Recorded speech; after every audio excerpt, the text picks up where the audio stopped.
Permission to be Powerful is a reader-supported publication.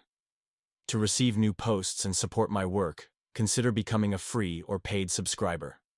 I used to think someone would recognize my greatness and grant me access to it. What a ridiculous notion. Greatness comes from within. I learned this from my 77-year-old dance teacher, Frances. A former Garth Fagan dancer, she's a living masterclass in being a badass. She still parties weekly, sometimes more. She's unmarried, child-free, and couldn't be happier. Frances once tried dating, but when men showed up looking slick, she'd scan them and say, "What else you got?" She knows she loves her life, and she won't let anything disturb it. She's a sight to behold. Pulling up to afternoon parties, rocking sunglasses, radiating self-love. I stole that power move from her. She's revered in the dance community, showered with awards just for being herself. Frances isn't waiting for permission. She's out here creating while most people consume. Netflix, YouTube, TikTok, CNN, 7 hours a day. Meanwhile, Frances is dreaming up new dance sequences, like the Rueda routines we perform in a synchronized circle. She brings the party. For a while, she was my wingman. We'd drive an hour to Syracuse just to find a better party. We'd walk into an empty dance floor. Most people would wait for someone else to go first. Not Frances. She'd give me a look. "Go grab someone and start dancing." Art. Yikes. Ever tried convincing someone to abandon their conversation and dance with a stranger on an empty floor?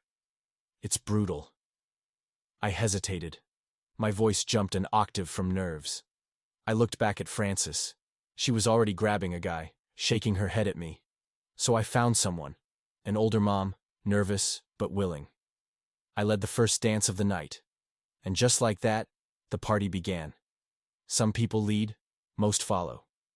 You don't become a leader by being a better follower. But that's what happens when you wait for someone to anoint you with greatness. It's backwards. In Zen, we say, "You are the very thing you seek." Some people walk into a party, see an empty dance floor, and say, "Lame. This party sucks." No. You suck. Why don't you bring the energy? Most people never taste their own greatness because it takes work. Finding yourself requires courage. It means asking, what if my boss, friends, or even my own family aren't meant for me? Would I leave?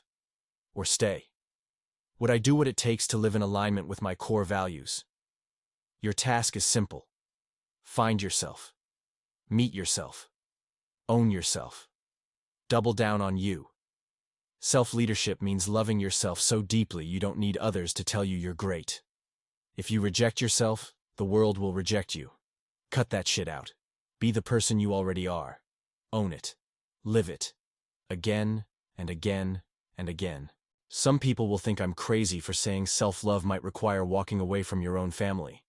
It sounds extreme, until you consider real-life cases where staying in a toxic relationship destroys you. Think of We Need to Talk About Kevin. A mother trapped with a sociopathic son who enjoys making her suffer. Or the story of 50 Cent and his son. His son is 27, still complaining about not getting child support. And when 50 wouldn't hand over money, he started hanging out with 50's enemies, people who wanted him dead. 50 said, "How long can you love someone when they refuse to love you back?" How long indeed? I always tell people, I don't recommend my lifestyle. It comes with a price. But waiting for permission to be great? That comes with an even bigger one. Nobody's coming to save you. There is no secret committee waiting to approve your greatness. You either declare yourself great, or you die waiting. Fill your cup. Do things that affirm your worth.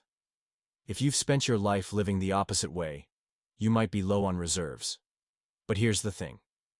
That cup is bottomless. Keep filling it. Don't stop. Let it overflow so you ooze self-love. People can smell it. They can taste it when they're around you.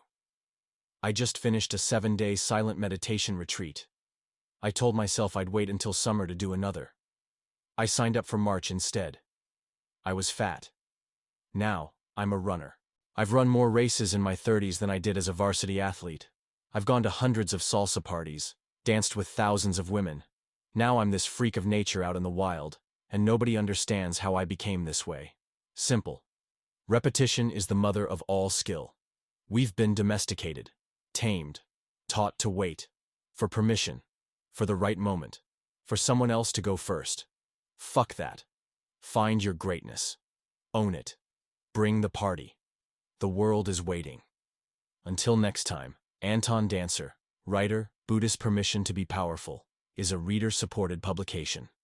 To receive new posts and support my work, consider becoming a free or paid subscriber.